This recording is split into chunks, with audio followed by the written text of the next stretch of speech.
buissonnière. Poésie buissonnière. Poésie buissonnière. Poésie buissonnière. Retour sur le festival des voix de la Méditerranée.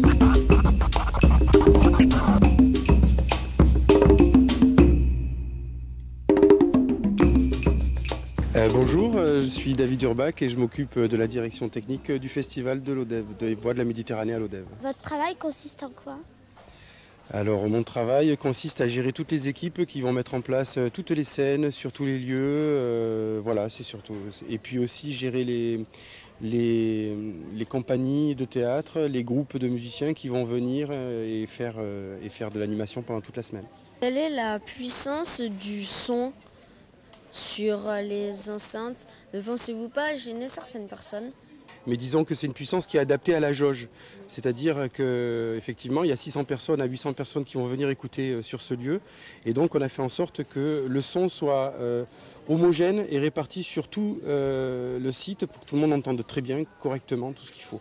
Effectivement, après, le côté gêne des gens, ça c'est un peu le jeu à jouer par rapport aux habitants. C'est-à-dire que pendant une semaine, effectivement, c'est un peu la fête, c'est un peu différent que la vie et le train-train quotidien, donc il faut qu'ils acceptent de jouer le jeu et de se coucher un peu plus tard avec de la musique devant chez eux. Voilà.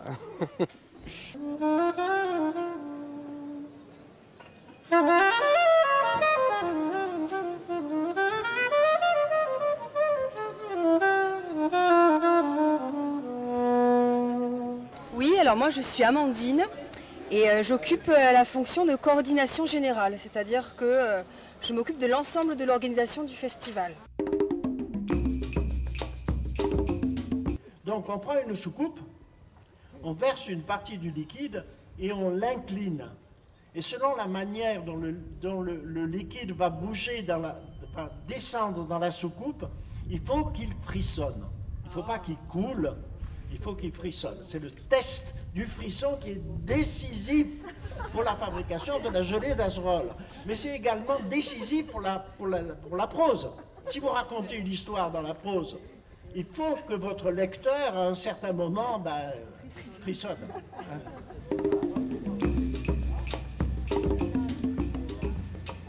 Je m'appelle Gustavo Vega. J'habite à Barcelone, à l'Espagne. Alors, j'ai fait de la poésie, mais il y a différentes poésies. Il y a de poésie visuelle, c'est ça.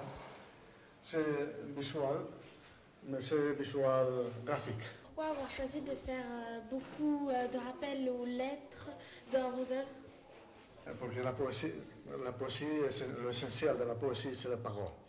Alors, la lettre, c'est la métaphore, c'est l'élément pour la poésie.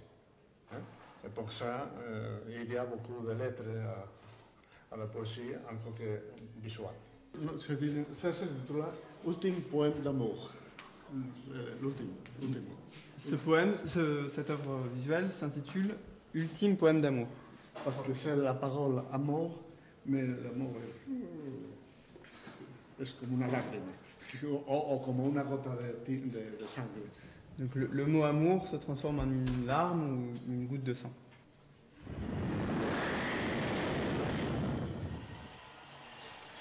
Estalla el momento en ti, metamorfosis del cristal de la noche, y tú, forma desnuda, pupila del universo, cálida silueta de ola abierta, transparencia, eres del deseo, orilla.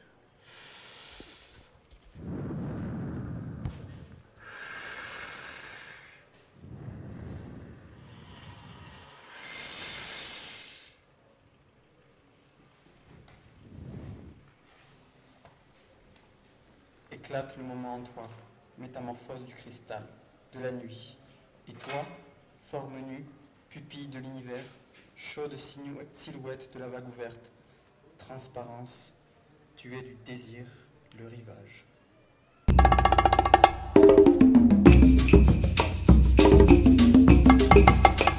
C'est comme le vers sans le fruit, comme les poèmes sans titre, les romans sans chapitre, les évêques sans les mitres, ou l'esprit sans les tripes. C'est comme l'histoire sans les mythes, les armoires sans les mythes. La poésie, ça se sent, ça se vit et ça s'entend. Jacques Roubaud.